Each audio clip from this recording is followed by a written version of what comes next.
Picasso, ça sonne mieux aux oreilles que X3800. Surtout à celles des cheminots qui les ont conduits pendant une trentaine d'années. Dès la Libération, les responsables de la division d'études des autorails de la SNCF ont eu la lourde tâche de renouveler le parc autorail qui avait été sévèrement éprouvé par plus de 4 années de guerre.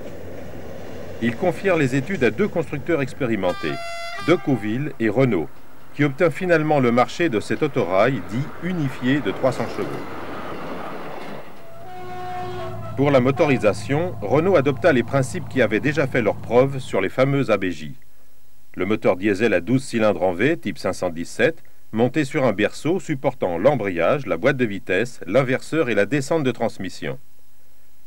Des arbres à cardans transmettent la puissance aux 2 essieux du bogie d'un type spécial étudié pour assurer une suspension très souple. Par la suite, plusieurs moteurs furent utilisés, un Saurer de 320 chevaux et le type 575 Renault de 360 chevaux, mais toujours en V12. L'autorail peut rouler à 120 km/h, il pèse 31 tonnes, mesure 22 mètres et il a une capacité de 62 places assises. C'est sa cabine surélevée au-dessus du moteur et décalée sur le côté et des couleurs criardes pendant les essais qui lui ont valu le surnom de Picasso. Entre 1948 et 1959, 11 commandes successives furent passées à 3 constructeurs. Renault, bien sûr, mais aussi ANF et Dodietrich. 251 Picasso sortirent des ateliers entre 1950 et 1961. Ils roulèrent sur un grand nombre de lignes dans toutes les régions françaises jusqu'à la fin des années 80. Leur célébrité, leur robustesse, leur facilité de conduite et d'entretien en sauva un grand nombre de la démolition. Nous allons découvrir quelques-uns de ces miraculés. Rendez-vous un matin d'automne avec Pascal Dumont et Jean-Paul Pesse à Attigny, sur le chemin de fer touristique du sud des Ardennes. Bon, on va déjà... Nous allons suivre les opérations de mise en route. On le cache de protection. C'est Jean-Paul qui fait la préparation. En période d'immobilisation.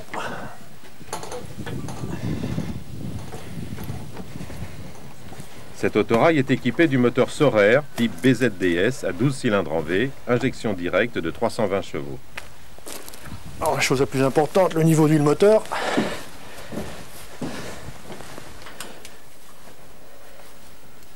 Qui doit se situer plutôt côté moyen. Là il est presque au maxi, c'est bon. Pas oublier les filtres à peigne.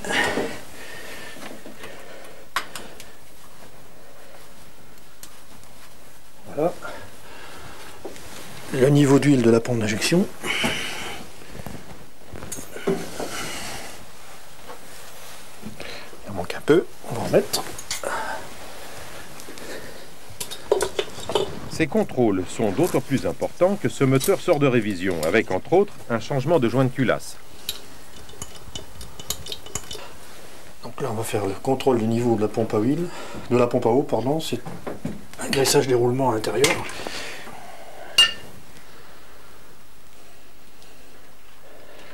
C'est bon.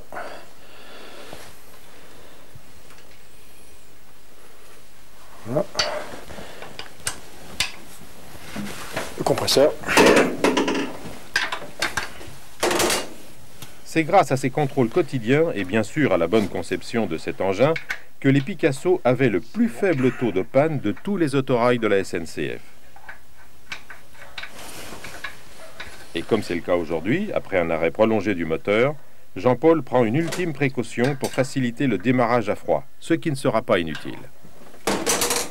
Pour éviter le blocage hydraulique des cylindrées, on fait tourner un peu le moteur à la main, ça me permet de le dégommer.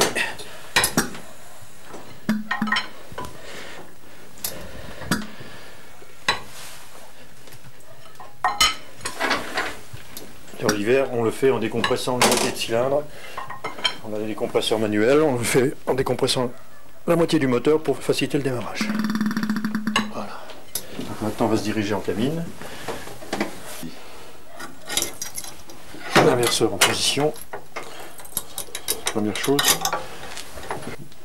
Donc nous allons fermer l'isolement cabine pour amener le courant sur le pupitre. Contrôle par l'éclairage. Nous allons mettre sur batterie le circuit de gasoil pour alimenter la pompe d'injection. Le nouveau visible va nous permettre de voir l'arrivée du gasoil. Il alimente par gravité la pompe d'injection. Nous allons pouvoir démarrer. On démarre.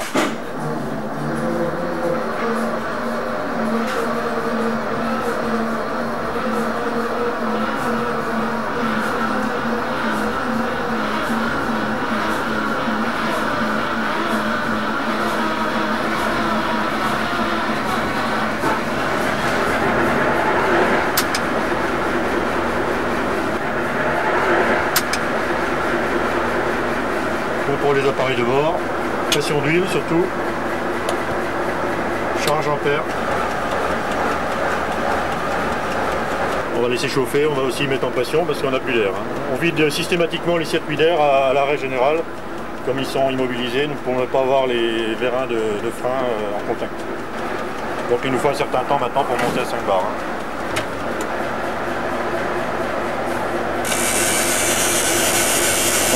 Mise en place du flament pour le démarrage. Les trois types de moteurs montés sur ces autorails sont à peu de choses près identiques. Même disposition, même encombrement et même berceau support. Dans le but de rationaliser l'entretien, tout l'appareillage auxiliaire est unifié. Les filtres à air montés au plafond au-dessus du moteur, les filtres et réfrigérants d'huile, le démarreur, la dynamo et une batterie de 4 radiateurs montés dans le pavillon et refroidi par un ventilateur entraîné par arbre et courroie.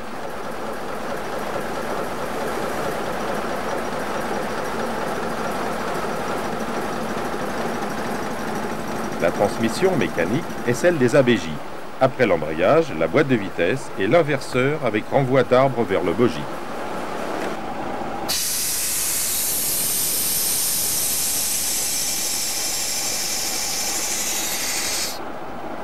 C'est bon.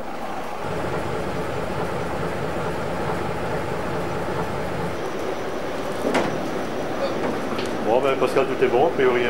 Frein à main serré. Frein à main desserré, essai de frein terminé, tu peux partir. Tu peux y aller. Pas de problème.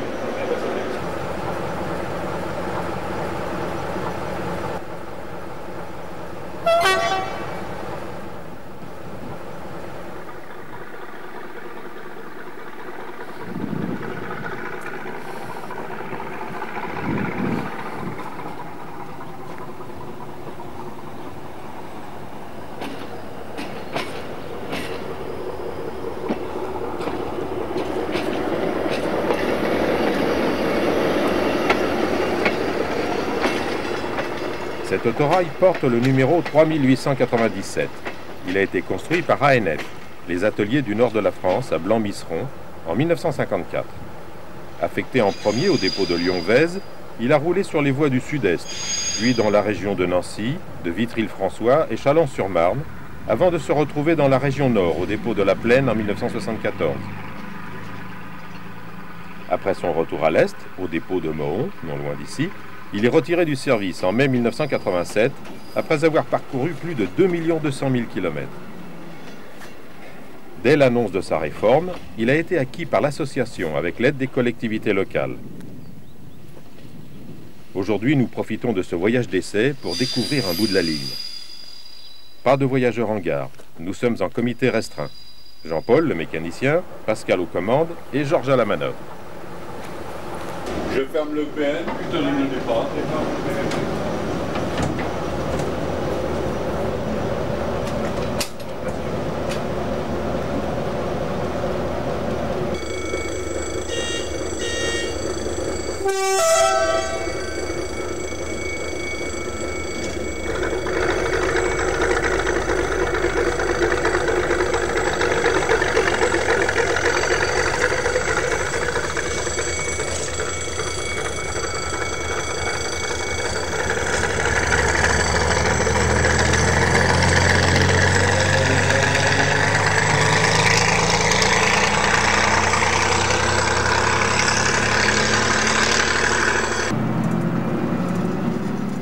Passage en seconde.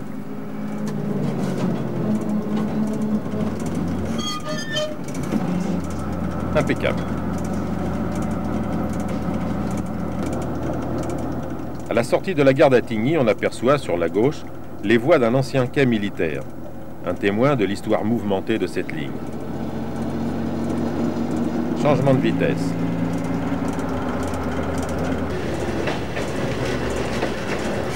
pas toujours facile.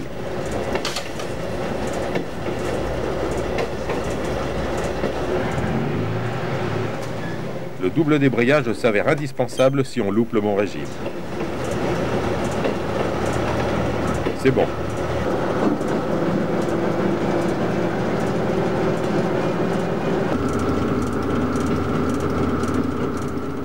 Nous roulons sur un tronçon de l'ancienne ligne 6 qui reliait Hirson à Bar-le-Duc. La défaite de 1870 justifia la construction de cette transversale stratégique entre Liard et Revigny par Amagne-Lucky, Challerange et Sainte-Ménéhould pour assurer le ravitaillement des armées en cas d'invasion allemande. Elle fut mise à double voie sur sa totalité, d'où une plateforme généreuse et des vestiges d'installations militaires dans chaque gare. Seul subsiste aujourd'hui le tronçon Amagne-Lucky-Challerange. Nous traversons l'Aisne sur un pont métallique.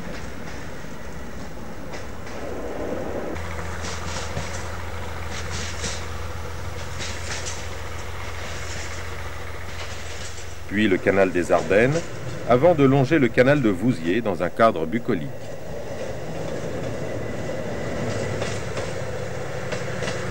À 30 km/h, on s'imprègne du charme de ces campagnes redevenues paisibles.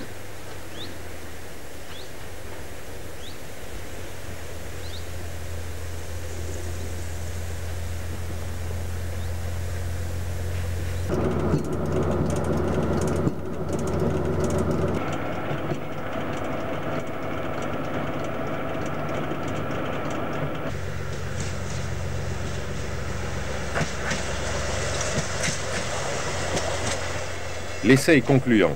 Le moteur tourne rond, pas d'anomalie. On peut s'arrêter, faire demi-tour et retourner à Attigny.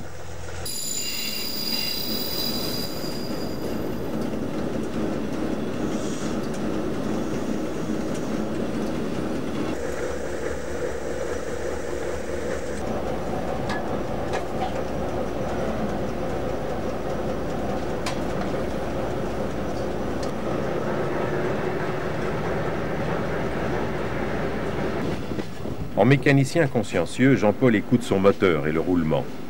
Un bruit suspect serait l'annonce de quelques heures de travail non prévues. Mais tout va bien, et il peut tranquillement profiter de ce paysage dont il ne se lasse pas.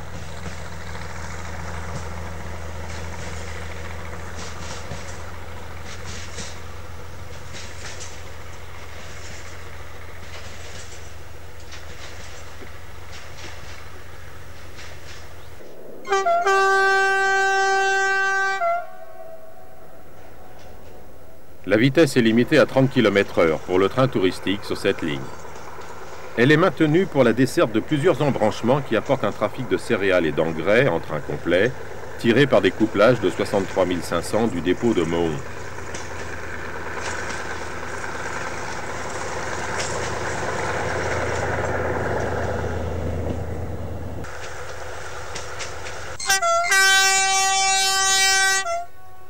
Pour la petite histoire, l'association possède également une remorque unifiée et un deuxième Picasso, le 3850, muni lui aussi d'un moteur Saurer. En 1991, un troisième Picasso est venu renforcer le parc pour l'exploitation d'une autre ligne touristique voisine.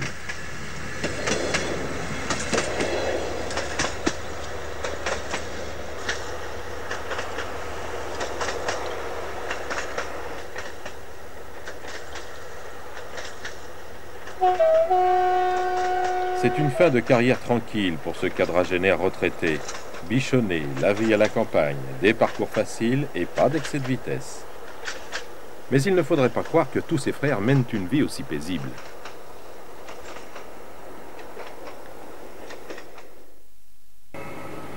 Paris, dépôt de la Chapelle, 5 heures du matin.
Furet du Morvan, c'est le nom de baptême de la seconde vie du 3876. Il est la propriété de la société CFTA qui l'a acheté à la SNCF en 1988. Il a reçu quelques aménagements complémentaires, comme un bar et une sonorisation, et les dossiers des sièges avant ont été abaissés pour améliorer la visibilité des voyageurs. Depuis, il fait les trains spéciaux sur les lignes de la CFTA et de la SNCF. Ce matin, il se rend au quai 14 de la gare du Nord pour assurer un train spécial de Paris à Saint-Omer, dans le Pas-de-Calais, pour le compte de l'IFC, l'International Ferroviaire Club. Le petit autorail vient jouer dans la cour des grands, au milieu des TGV, des Thalys et autres Eurostars.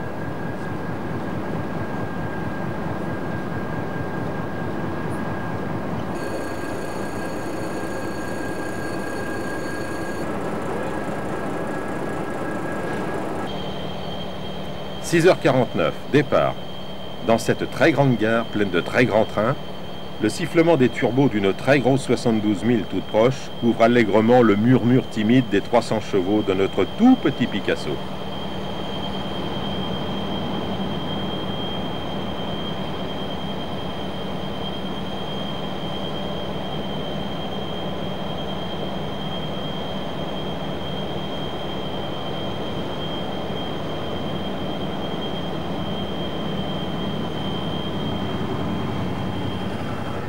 C'est dans la lumière blafarde d'un petit matin d'hiver que nous quittons cette ambiance décidément trop imposante pour nous.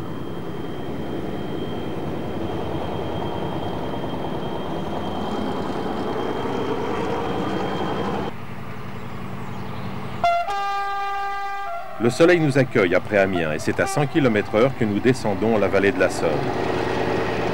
Hélas, la grisaille nous rattrape bien vite.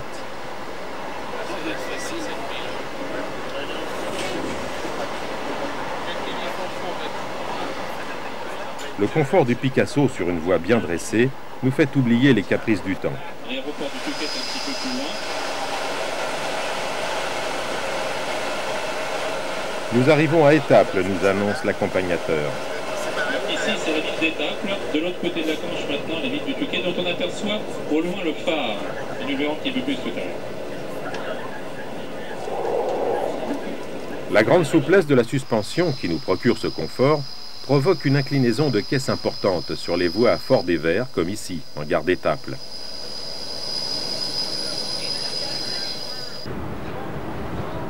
À tel point qu'à la mise en service, la suspension de ces autorails a dû être modifiée pour éviter d'accrocher certains obstacles, lors des passages à faible vitesse, comme ici à Frontenay, en Savoie. Départ pour Boulogne. Aux manettes, Christian Ventalon, le conducteur attitré de la CFTA.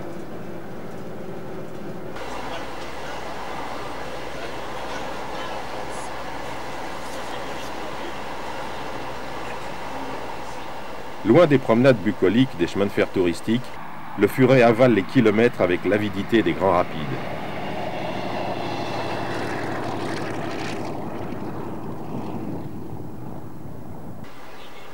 C'est à Boulogne que nous retrouvons la caténaire 25 000 volts. La ligne a été électrifiée de Calais à Boulogne à l'occasion de l'arrivée du TGV et de la mise en service du tunnel sous la Manche. Nous ne la quitterons plus jusqu'à Saint-Omer, notre terminus de la matinée.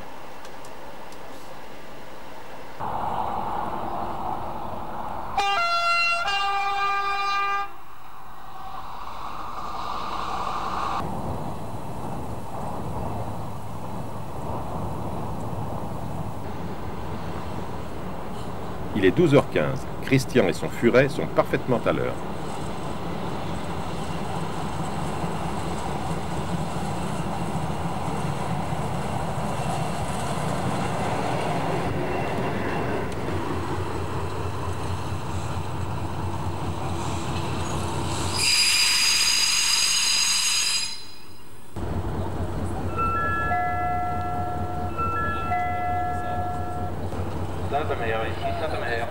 La faim ne fait pas seulement sortir le loup du bois, mais aussi les voyageurs de l'autorail. Direction le buffet. Certains prendront quand même le temps d'admirer et photographier le splendide bâtiment de la gare. Une bâtisse majestueuse, bien représentative des ambitions du temps des compagnies. Elle est d'ailleurs classée monument historique. À 5 km, la gare d'Arques, beaucoup plus modeste, est d'une architecture très régionale, tout en briques. Mais grâce aux cristalleries locales, son activité est beaucoup plus importante qu'il n'y paraît. Elle est située sur l'ancienne ligne de Saint-Omer à Boulogne. C'est aussi la gare de départ du chemin de fer touristique de la vallée de l'Aa, nom bien connu des cruciverbistes. Le Furet arrive avec ses voyageurs repus. La voie, tout à fait secondaire, ne donne pas le même confort que la grande ligne, mais cela facilite la digestion.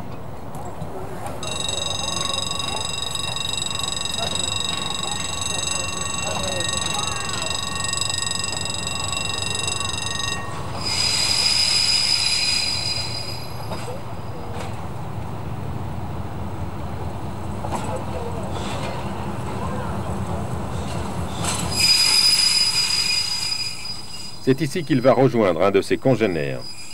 Le chemin de fer touristique de la vallée de l'Aa fonctionne depuis 1998. Il possède 2 autorails Picasso et une remorque unifiée. C'est le 3853 qui va assurer la correspondance. Construit par de Dietrich en 1953, il a été acheté par la ville de Béthune à sa réforme en 87 pour être exposé en monument, en pot de fleurs comme on dit. Acquis par l'association en 1991, il a été révisé puis agréé par la SNCF en 1997.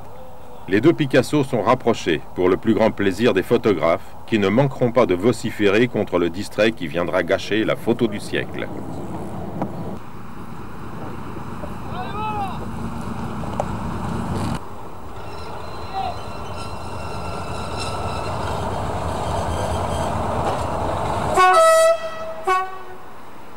Fini l'ivresse de la vitesse. Place aux flâneries champêtres avec le soleil revenu.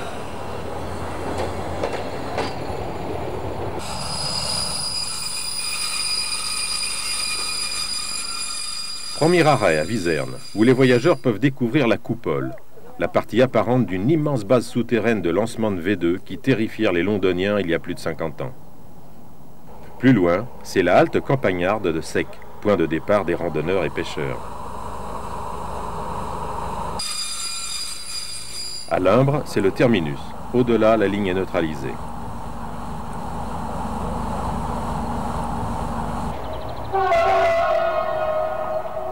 Retour tranquille dans la lumière brumeuse de l'après-midi.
Après un arrêt de quelques minutes à Arques, le Picasso va continuer sur quelques centaines de mètres pour nous faire découvrir une curiosité historique.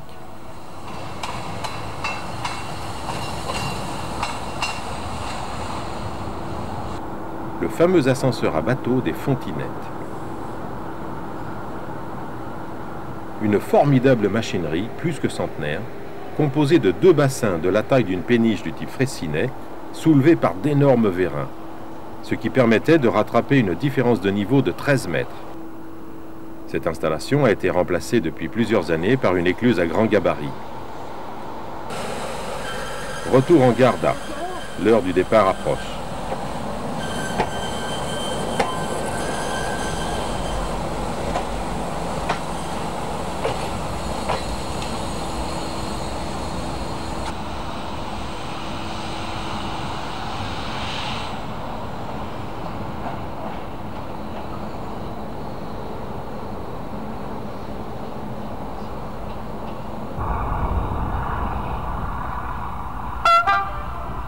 Le retour sur Paris va se faire par Béthune, Lens, Arras et Longeau. à 100 km/h, sans peiner, le Furet va encore démontrer, s'il le fallait, qu'un Picasso de 45 ans, avec plus de 2 millions de kilomètres au compteur, peut encore assurer des trains express dans de bonnes conditions. Une belle réussite.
Paris, gare du Nord, 21h42.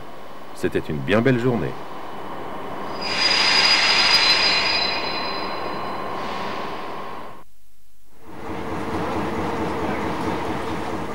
Allons, allons, pressons. Tout le monde est là? Allez, toi aussi, dépêche-toi. Le chien du conducteur se doit aussi d'être à l'heure. Bon, c'est les vacances, on n'est pas à la minute près, mais ce n'est pas une raison. Louis Laurent, avec son chien, est aux manettes.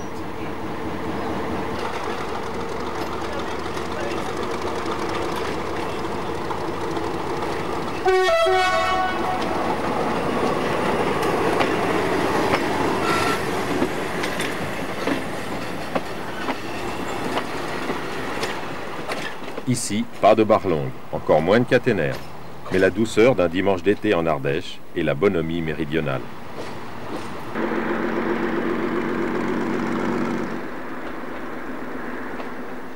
Ce qui n'empêche pas l'esprit combatif. L'association Viaduc 07 se bat depuis de nombreuses années pour le maintien de la dernière ligne de la fameuse étoile de Vogüé.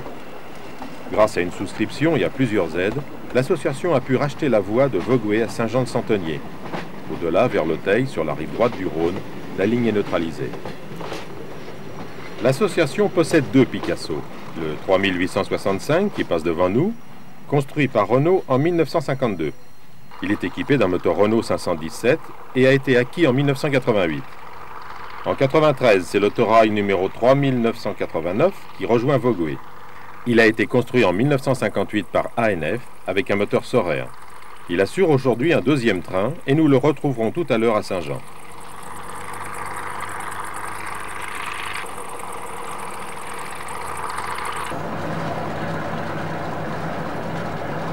L'association a également acheté deux remorques unifiées en 1991. Une seule est mise en service les jours d'affluence.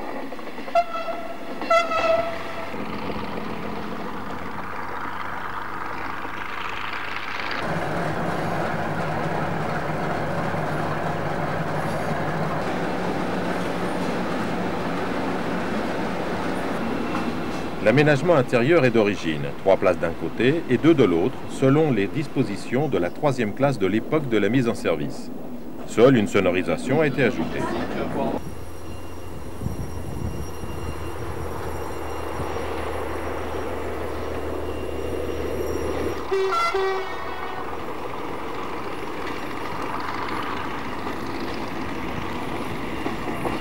L'association a équipé elle-même les passages à niveau de barrières automatiques.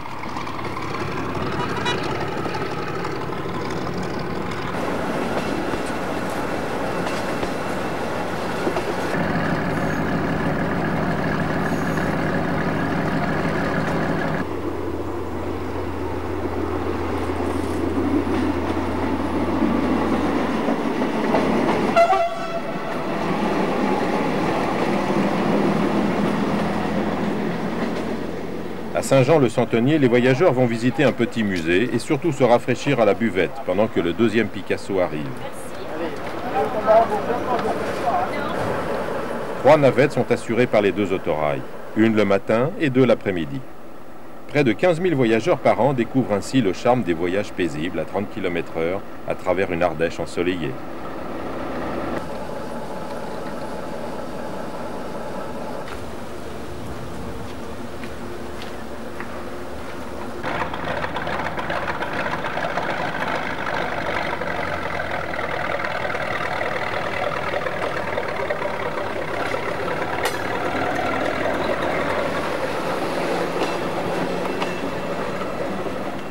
C'est le 3989 qui repart le premier. Voie unique oblige.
Avant d'entrer en gare, l'autorail va rebrousser sur l'ancienne ligne de Bonnat. Elle est toujours praticable sur un peu plus d'1 kilomètre.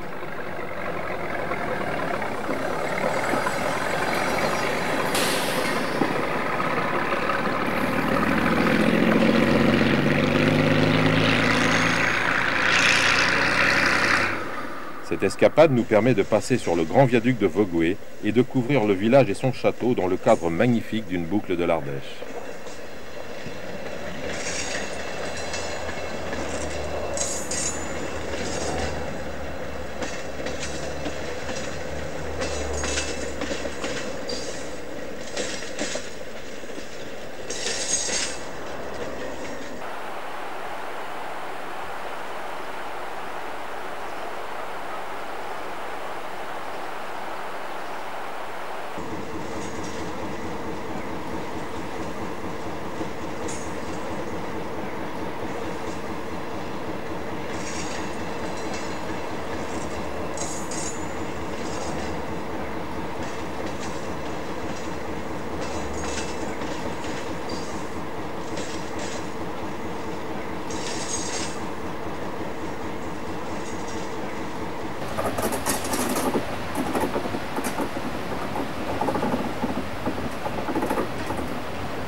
Voilà comment deux Picasso apportent bien sûr une nouvelle activité touristique à une région, mais aussi participent au maintien d'une ligne qu'ils ont parcourue en service régulier 30 ans auparavant.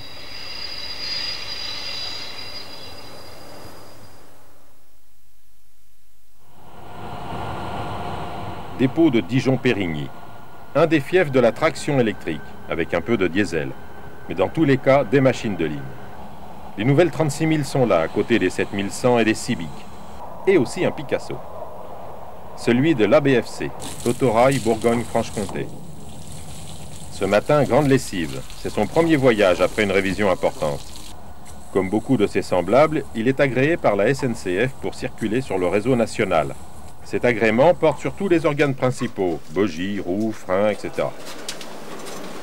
Avant cette première sortie, Marc, le conducteur et mécanicien, effectue une visite méticuleuse sur les bogies et la transmission.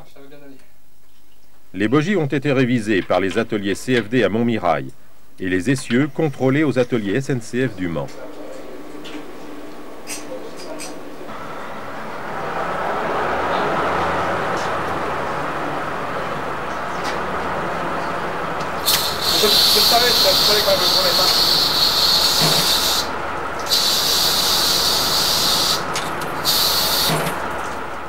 Cet autorail est équipé du moteur Sorair. Un petit groupe électrogène a été installé à côté pour alimenter en 220 volts un frigo, un four et des aménagements de confort.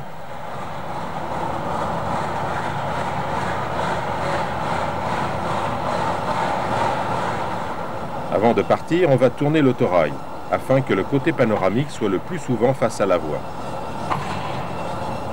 Il ne le sera pas toujours, hélas, car le voyage que nous allons faire comporte plusieurs rebroussements. L'association a acquis ce Picasso en 1983. Il a été construit par ANF en 1960 et il porte le numéro 4039. C'est donc un des derniers de la série. Deux autres Picasso ont été achetés, le 4025, actuellement arrêté, et en 1985, le 4051, le tout dernier de la série. Il a été revendu ensuite à la CFTA pour les travaux du tunnel sous la Manche. Depuis, il a repris du service sur le réseau breton.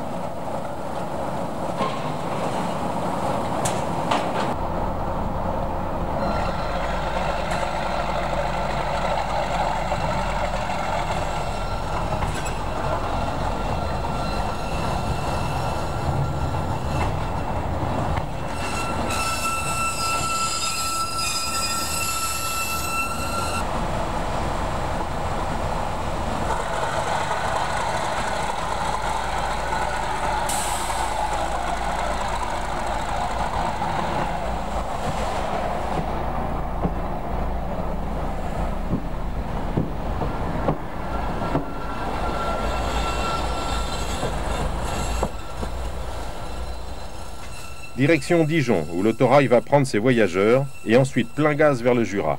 100 km/h et un horaire précis à tenir.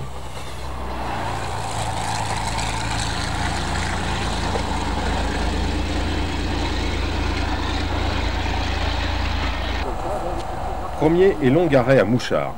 Nous sommes déjà au pied du Jura, et ce matin de février, il ne fait pas très chaud.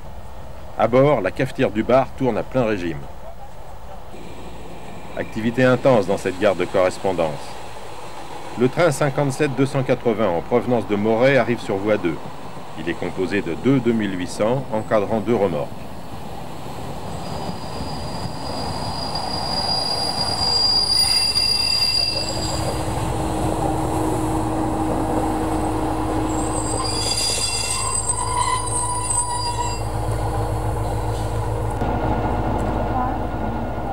Le démarrage des 2800 au bruit si caractéristique donne toujours une indéniable sensation de puissance et de souplesse.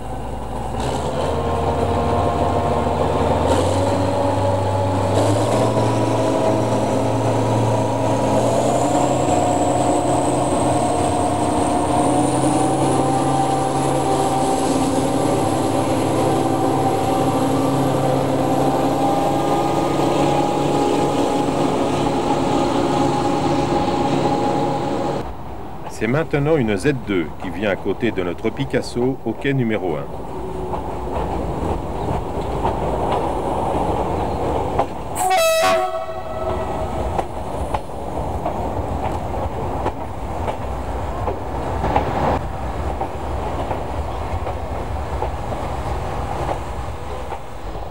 Et ensuite un TGV Lausanne-Paris composé de deux rames qui passent sans arrêt.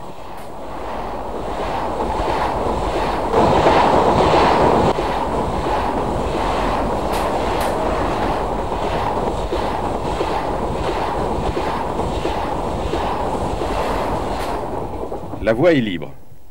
Toujours sous les caténaires, le Picasso file vers Andelot et la neige fait son apparition.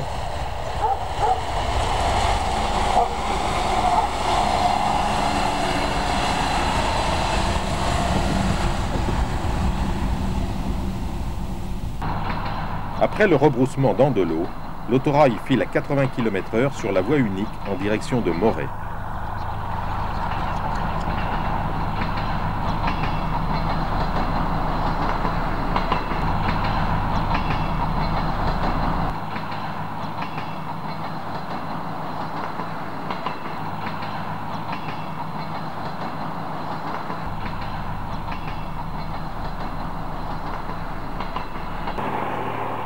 Après Champagnole, la rampe de 25 est gravie à 60 km/h.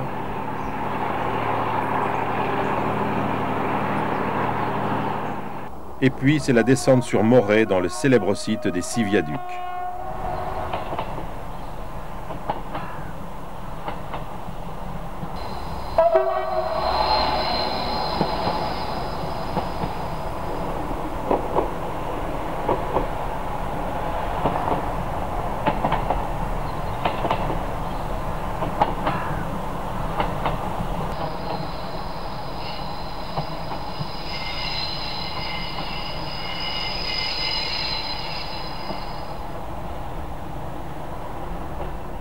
L'arrêt en gare de Moret sera de courte durée.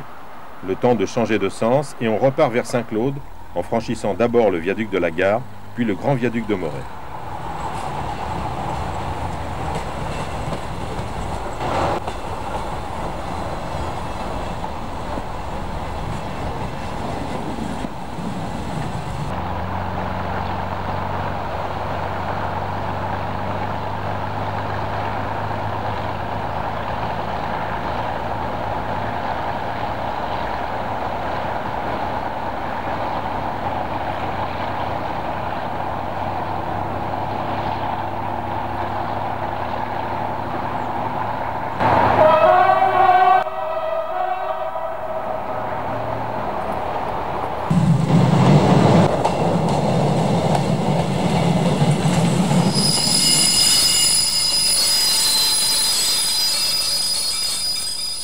À Saint-Claude, le Picasso va s'arrêter 2 heures, non pas pour reposer la mécanique, mais pour que l'équipage et les voyageurs puissent reprendre des forces.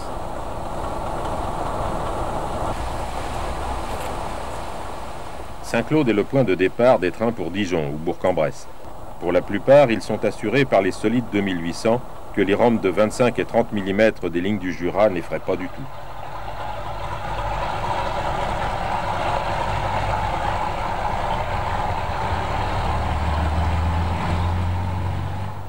En début d'après-midi, sous un ciel encore plus bas, nous repartons vers Oyonnax, Lacluse et Bourg-en-Bresse.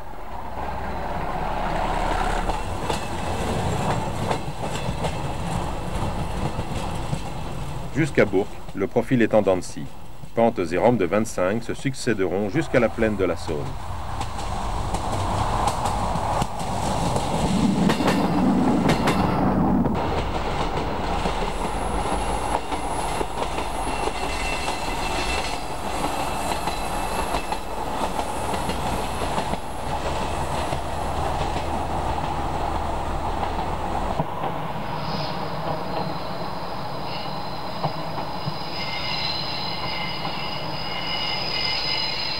Cizes-Bolozon, le point d'orgue de ce voyage. Une marche au pas pour admirer le site majestueux du grand viaduc sur l'Ain.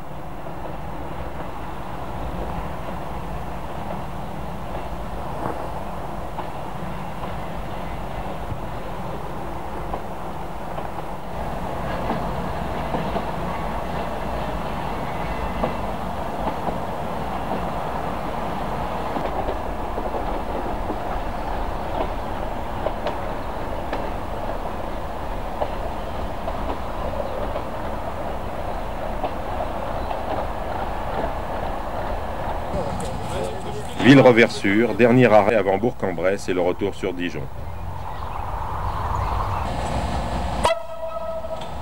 Aujourd'hui, ce Picasso aura fait un périple de plus de 400 km par les lignes difficiles du Jura, dans des conditions de confort tout à fait satisfaisantes, à en voir la mine réjouie des voyageurs. Encore une preuve de la bonne santé de ces célèbres autorails.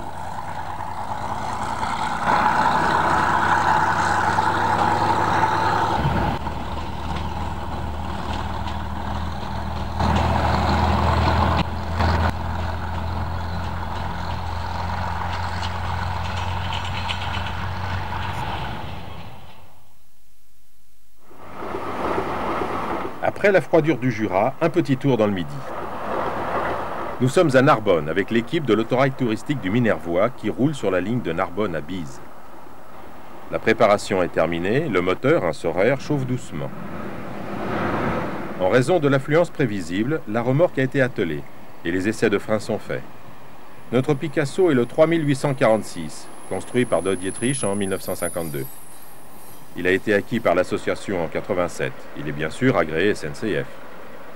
Nous attendons la voie qui devrait nous être donnée après le passage de ce TGV en provenance de Perpignan.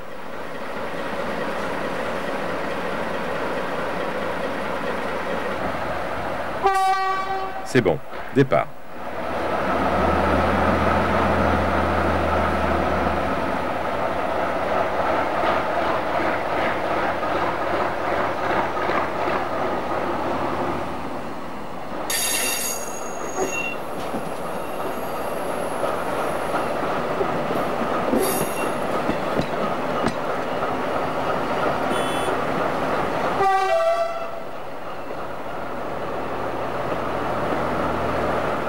Nous empruntons les voies principales pour nous rendre à l'autre bout du faisceau marchandises, contigu à la gare voyageurs.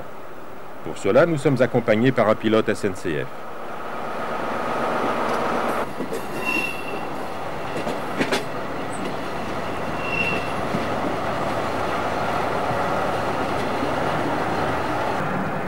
Jean-Michel Piernet est aux commandes.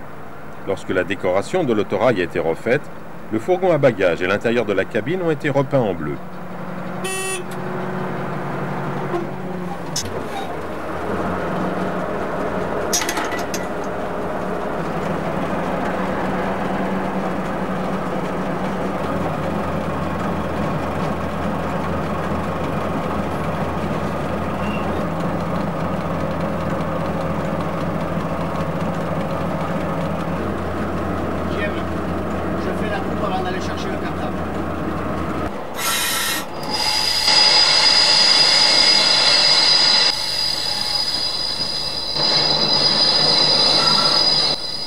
Arrêt au bout du faisceau pour prendre les autorisations et la télécommande radio des barrières des PN.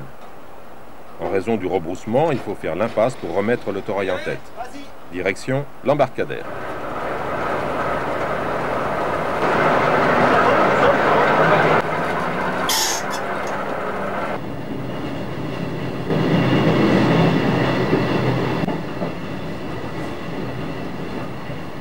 On s'engage maintenant sur la ligne de Bise. L'embarcadère est tout proche.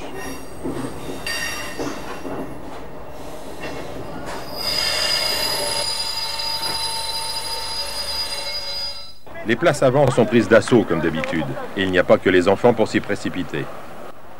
Ces places dites panoramiques face à la voie ont toujours été un des attraits de ces autorails. Malgré le poids supplémentaire de la remorque, le démarrage se fait aisément, car le profil de la ligne est facile.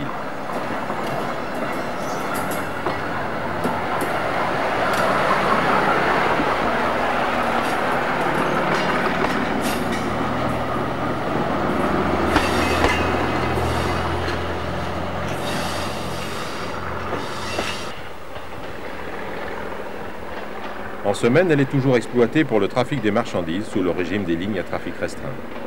Pour l'autorail, la vitesse est limitée à 30 km/h. Après quelques kilomètres, le Picasso rejoint le canal de la Robine qui relie le fameux canal du Midi à la mer en passant par Narbonne. Ce ne sont plus les péniches qui l'empruntent, mais une flottille de plaisanciers qui redécouvrent le charme d'une navigation paisible.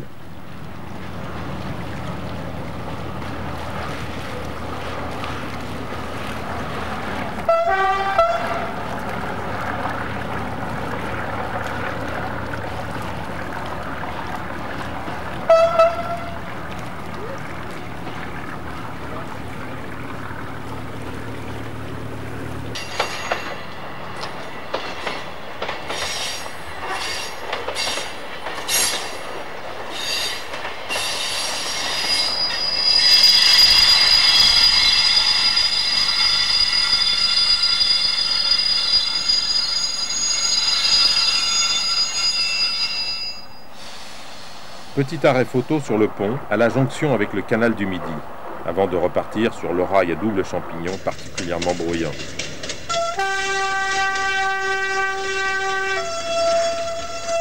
Encore quelques kilomètres à travers la garrigue et c'est l'arrivée à Bise, terminus de la ligne. Depuis l'origine, la voie s'arrête ici, à 20 km de Narbonne. Aucun prolongement n'a été construit.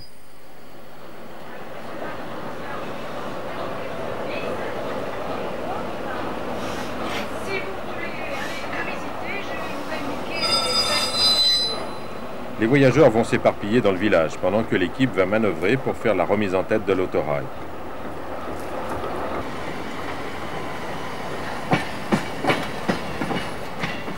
Un autre Picasso avec une décoration originale est garé non loin d'ici, à Lamalou-les-Bains. Il avait été acheté par le chemin de fer touristique Causse et Rougier en vue d'une exploitation sur la ligne du Larzac, mais qui n'a pas pu se faire.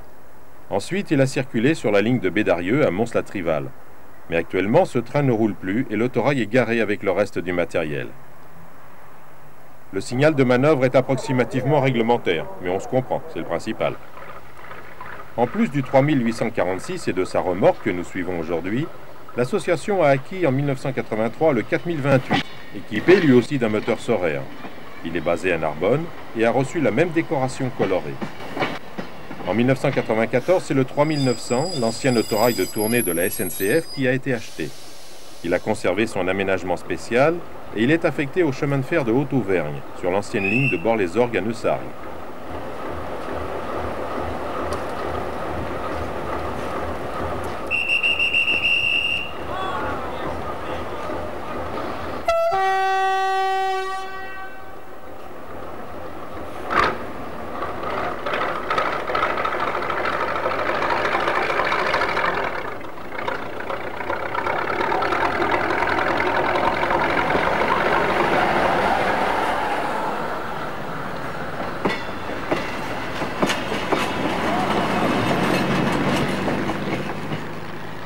Retour vers Narbonne dans la lumière changeante d'une fin d'après-midi orageuse.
Ces autorails ont eu une destinée hors du commun.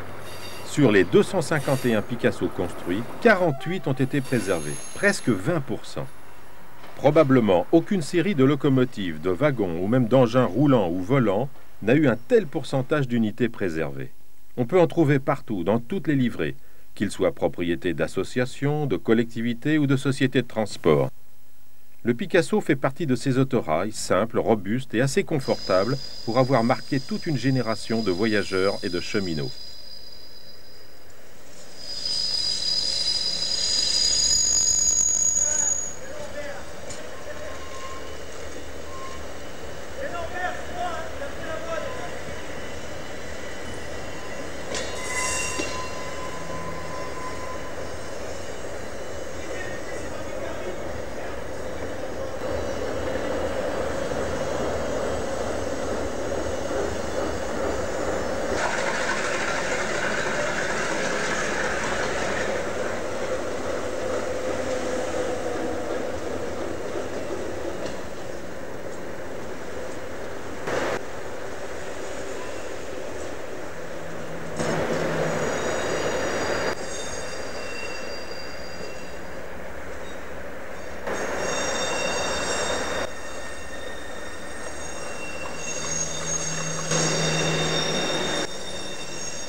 Vous pouvez retrouver toute l'histoire des Picasso dans le livre que José Banodo leur a consacré. 270 pages d'informations techniques, historiques et d'anecdotes, illustrées de très nombreuses photos noir et blanc et couleur de ces autorails dans tous les sites de France. Ce livre est disponible aux éditions du Cabri, ainsi que la première cassette de la série Loco Vidéo consacrée aux locomotives BB 63000. 52 minutes d'images de ces machines dans leurs utilisations et sur les lignes les plus variées.